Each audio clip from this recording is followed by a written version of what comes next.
কত বড় একটা রুই মাছ নিয়ে হাজির হয়েছেন বাসায়। এটা এখন দেখতে যেতে হবে। রাসেল, হায় দেখে যা, তোর বাবা কত বড় মাছ কিনেছে। যাও, আসছি আমি।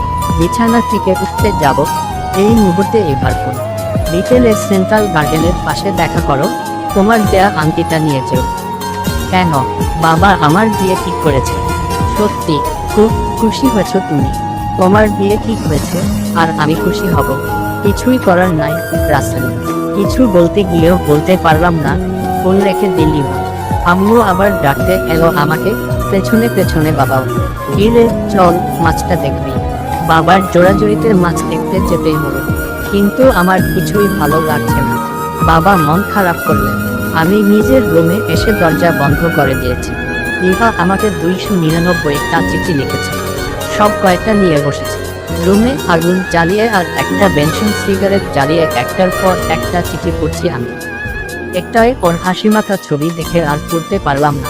এই মেয়েটিকে আমি গত 596 দিন জীবনের সবচেয়ে বেশি ভালোবেসেছি। আম্মু আমার রুমে এসে এসব পুরানো কাগজ দেখে এক প্রকার কান্না শুরু করে দিলেন। আমার হাতে ইভার পড়া ছবি, স্নিগ্ধ ঠোঁটের আভা এখনো ঝলমল করছে। আম্মু বিষয়টি বুঝে কিছুটা সান্ত্বনা গোছের কথাবার্তা বললেন, কিন্তু মনের মনে ইভার ওপর আমার প্রচণ্ড রাগ হচ্ছিল। আমি রাগ করে বেশিক্ষণ থাকতে পারি না, রাগটা তখনই ছাড়তে হয়। ইভাকে ফোন দিলাম, সব রাগ উগড়ে দেব। হ্যাঁ বলো রাসেল, কি করো? ও ফোন দিছিল, কথা বললাম। ওটাকে যার সঙ্গে আমার বিয়ে ঠিক হয়েছে। তুই বেটা, তোমাকে ফোন দেবে কেন? এটা কেমন কথা রাসেল? কত ফোন দিতেই পারে না, বলবা বিয়ের পরে যেন ফোন দেয়। পারবো না, ফোন রাখো। মনটা আরো খারাপ হয়ে গেল। ভাবলাম বিকেলে গিয়ে আংটিটা নিয়ে আসবো, কোনো কথা বলবো না। বিকেল 4টা। ইভা লাল সাদা একটা শাড়ি পরেছে।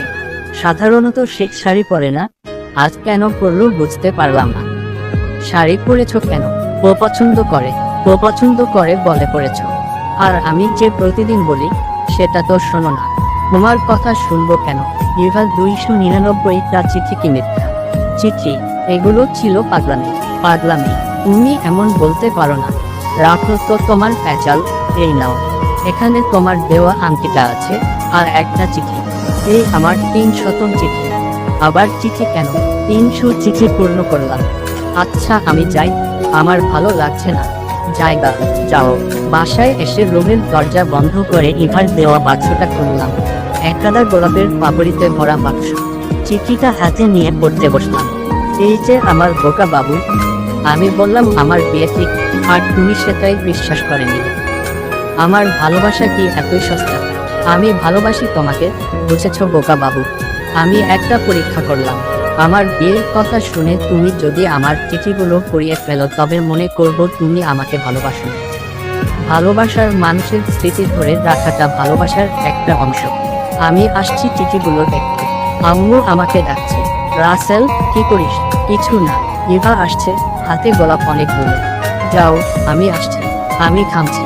উঠে দাঁড়িয়ে আবার বসে পড়লাম। হাত পা কেমন জানি অবশ হয়ে আসছে। ইভা চলে এলো আমার রুমে।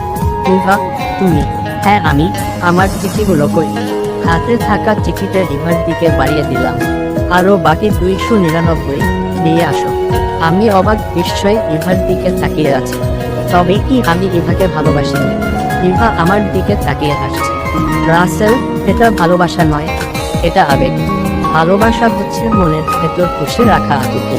নীরবে ভালোবাসার মানুষকে সুখ কামনা করা। রাগের বশবর্তী হয়ে তুমি যেটা করলে সেটা ভালোবাসা হতে পারে না।